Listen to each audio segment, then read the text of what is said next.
ओम साई राम, जय साई राम, साईं प्रमिय बुद्धान से मैं साईं श्रुति। यहाँ मैं आपको साईं बाबा ने कैसे स्वप्न में दर्शन देकर अपनी अनुभूति कराई उसके विषय में बता रही हूँ। अगर आप आध्यात्मिकता एवं भक्ति में भी रुचि रखते हैं तो ये चैनल आपके लिए। और आपको ये बता दूँ कि यदि आप मेडिटेशन करना चाहते हैं तो हमारे 2 चैनल हैं। जो ये चैनल है साईं प्रेम योग ध्यान, इसमें जो है हम रोज़ाना 5 बजे फ्री मेडिटेशन क्लासेस देते हैं। आप सब्सक्राइब करके ज्वाइन कर सकते हैं। साथ ही साथ रोज़ाना 5:45 को साईं भक्ति, साईं श्रुति जब आप सर्च करेंगे तो हमारे चैनल में 5:45 में फ्री मेडिटेशन क्लासेस होती हैं। डिस्क्रिप्शन लिंक पे हमारा नंबर है, आप चाहें तो हमसे कनेक्ट हो सकते हैं। तो यहाँ मैं आपको लाला लक्ष्मी चंद जो हैं उनके स्वप्न में श्री साईं बाबा ने कैसे उन्हें दर्शन दिया, मार्गदर्शन दिए, निर्देश दिए, उसके विषय में आप लोगों को बता रही हूँ कि बम्बई के श्री वेंकटेश्वर प्रेस में नौकरी करने वाले लाला लक्ष्मी चंद नौकरी छोड़कर रेलवे विभाग में आए और फिर वे मेसर्स रैली ब्रदर्स एवं कंपनी में मुंशीगिरी करने लगे। ये बात है 1910 की, जब बाबा थे और श्री साईं बाबा से उनका संपर्क हुआ। बाबा की कृपा से ही लोग बाबा के दर्शन प्राप्त कर सकते हैं। क्रिसमस वाले दिन लगभग 1 या 2 मास पहले सांता क्रूज में उन्होंने स्वप्न में एक दाढ़ी वाले वृद्ध को देखा और जो चारों ओर से भक्तों से घिरा हुआ था। ऐसा उसने स्वप्न में देखा। कुछ दिनों के बाद वे अपने एक मित्र श्री दत्तात्रेय मंजूनाथ के यहाँ दासगणों का कीर्तन सुनने के लिए गए। और दासगणों का एक ऐसा नियम था कि कीर्तन करते समय वे श्रोताओं के सम्मुख श्री साईं बाबा का चित्र रखकर ही कीर्तन किया करते थे। लक्ष्मी चंद को वह चित्र देखकर बड़ा ही आश्चर्य हुआ, क्योंकि स्वप्न में उन्हें जिस वृद्ध के दर्शन हुए थे उनकी आकृति ठीक उस चित्र के ही अनुरूप थी। और इससे भी इस निष्कर्ष पर पहुँचे कि स्वप्न में दर्शन देने वाले स्वयं शिरडी के महाप्रभु, शिरडी के गुरु श्री साईनाथ ही थे। चित्र के दर्शन का कुछ दासगणों का जो मधुर कीर्तन जो है, उनके संत तुकाराम का जो प्रवचन है आदि, उन पर कुछ ऐसा प्रभाव पड़ा कि उन्होंने मन ही मन शिरडी जाने का निश्चय किया। और उसी रात्रि लगभग 8 बजे के करीब उनके मित्र शंकर राव ने उनका द्वार खटखटाया और शिरडी चलने के लिए पूछा। तो लक्ष्मी चंद जो हैं उनको बहुत ही खुशी हुई कि देखिए मैंने शिरडी जाने का निश्चय किया और आज ही मुझे बाबा का बुलावा आ रहा है। वे तुरंत शिरडी चलने को तैयार हो गए। एक मारवाड़ी से 15 रुपये उधार लेकर तथा आवश्यक प्रबंध कर वे शिरडी जाने को तत्पर हुए। उसी डिब्बे में 4 यवन यात्री भी बैठे हुए थे जो शिरडी के समीप भी अपने अपने घर को लौट रहे थे।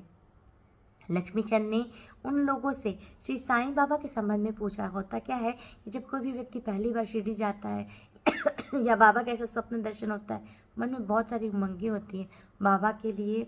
बाबा कैसे हैं, उनके चमत्कार सब जानने की बहुत उत्सुकता होती है। ये उस समय भी थी जब बाबा थे और आज भी जिसको भी बाबा बुलाते उसके मन में ये सारी उत्सुकताएं होती हैं। तो उन्होंने उन्हें बताया कि श्री साईं बाबा शिरडी में अनेक वर्ष से निवास कर रहे हैं और एक वो बहुत पहुँचे हुए संत है। जब वे कोपरगांव पहुँचे तो बाबा को भेंट करने के लिए कुछ अमृत खरीदना उन्होंने विचार किया लेकिन वे वहाँ की मेरा गला थोड़ा ख़राब है। वे वहाँ के प्राकृतिक सौंदर्य को देखने में कुछ ऐसे तल्लीन हुए कि उन्हें अमृत लेने का ध्यान ही नहीं रहा। परंतु जब वे शिरडी के समीप आए तो अचानक ही उन्हें अमरूद खरीदने की याद आई। इसी बीच उन्होंने देखा कि एक वृद्धा टोकरी लिए उसके पीछे पीछे उनके भाग रही है और अमरूद लिए वो तांगे के पीछे दौड़ती चली आ रही है।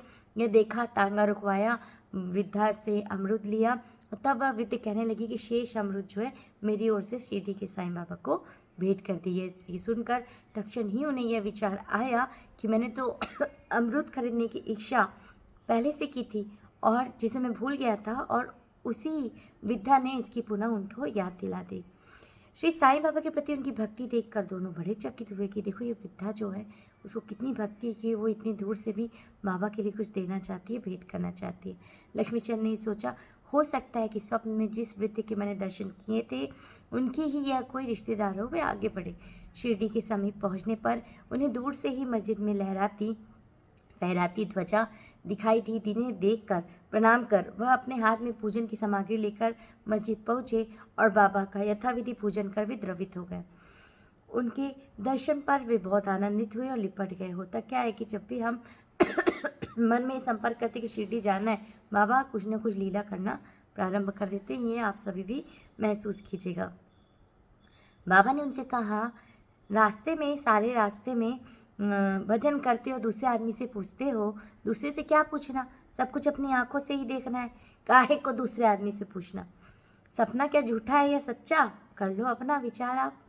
ऐसा बाबा ने कहा। मारवाड़ी से उधार लेने की क्या जरूरत थी, और हुई क्या मुराद पूरी, ऐसा बाबा ने उनसे कहा। ये शब्द सुनकर, उनकी सर्वव्यापकता को सुनकर लक्ष्मीचंद को बड़ा आश्चर्य हुआ, क्योंकि वो पहली बार बाबा से मिल रहे थे, और बाबा इतने सर्वज्ञानी, अंतर्यामी कि उन्होंने कहाँ से वो शिरडी आने का प्रबंध किया, कहाँ से उधार लिया, मेरे साईं जो है वो सब जानते थे। तो उनका जो मन था लक्ष्मीचंद का, बहुत ही द्रवित हुआ, बहुत ही आश्चर्यचकित हुआ। और दोपहर के समय जब लक्ष्मीचंद भोजन के लिए बैठे तो उन्हें एक भक्त ने सांझे का प्रसाद दिया।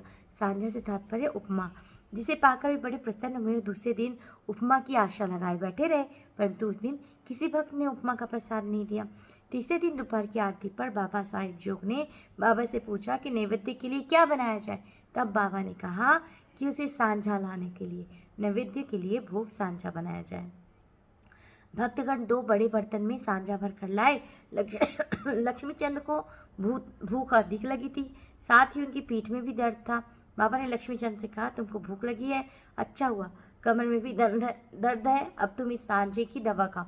अर्थात लक्ष्मीचंद ने जब वो सांझा यानी उपमा को ग्रहण किया प्रसाद स्वरूप, और बाबा ने कहा कि इसे ग्रहण करो और तुम्हारी तकलीफ दूर हो जाएगी। और बाबा की कृपा से किसी भी बगैर दवाई औषधि के सिर्फ सांझे अर्थात उपमा के सेवन से ही उनकी जो तकलीफ थी वो दूर हो गई। ऐसे हमारे साईं और हमारे बाबा को जिनके जीवन में आना रहता है, वो या तो सपने के माध्यम से पहली बार जब उन्हें प्रवेश करना है तो उनकी इच्छा के बगैर तो कोई जा नहीं सकता, नहीं तो सपने के माध्यम से बाबा हमेशा उनके जीवन में प्रवेश करते हैं। आप सभी का बहुत बहुत आभार है मुझे प्यार करने के लिए, और आप जो कमेंट करते हैं वो मेरे लिए बहुत खास महत्व रखता है।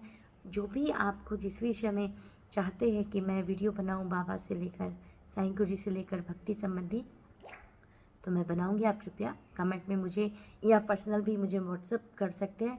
मैं आपको सभी को चाहूँगी कि मेडिटेशन की फ्री क्लासेस ज़रूर ज्वाइन करें। तो चलिए आज के लिए इतना, फिर पुनः मैं आऊँगी सारी बाबा की और भक्ति और आध्यात्मिकता संबंधी रोचक कथाएँ प्रसंग लेकर। ओम साई राम, जय साई राम।